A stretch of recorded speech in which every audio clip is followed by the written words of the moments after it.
ನಾನು ಹೇಳ್ತೀನಿ, ಯಾವ ರೈತನು ಆತ್ಮಹತ್ಯೆ ಮಾಡ್ಕೋಬಾರ್ದು. ಆತ್ಮಹತ್ಯೆ ಯಾವುದಕ್ಕೂ ಪರಿಹಾರ ಅಲ್ಲ.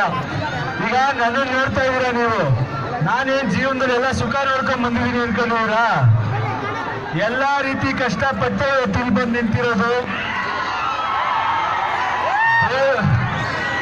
ದೇವರು ನಿಮಗೆ ಜಾಸ್ತಿ ಕಷ್ಟ ಕೊಡ್ತಾ ಇದ್ದಾನೆ ಅಂದ್ರೆ ನಿಮಗೆ ಹೊರೋ ಶಕ್ತಿ ಜಾಸ್ತಿ ಇದೆ ಅಂತ ಅರ್ಥ.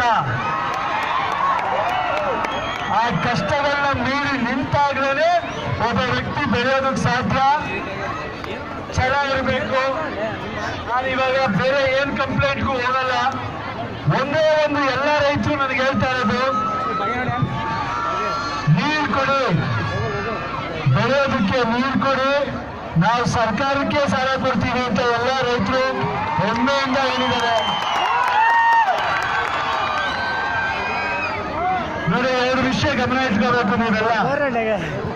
ಈಗ ನಮ್ಮ ಸಿನಿಮಾ ನೋಡಿ ನೀವು ಏನು ಅಭಿಮಾನ ತೋರಿಸ್ತೀರೋ ಅದ್ರ ಜೊತೆಗೆ ನಿಮ್ಮ ಬದುಕುಗಳಿಗೆ ನೀವು ಜವಾಬ್ದಾರಿ ತಗೊಂಡು ನಿಮ್ಮ ಮನೆ ಸಂಸಾರ ಸಾಕೋ ತರ ಬಲ ಆಗಬೇಕು. ಅದಕ್ಕೆ ಸ್ವಾಭಿಮಾನ ಬೆಳೆಸ್ಕೋಬೇಕು ನೀವೆಲ್ಲರೂ.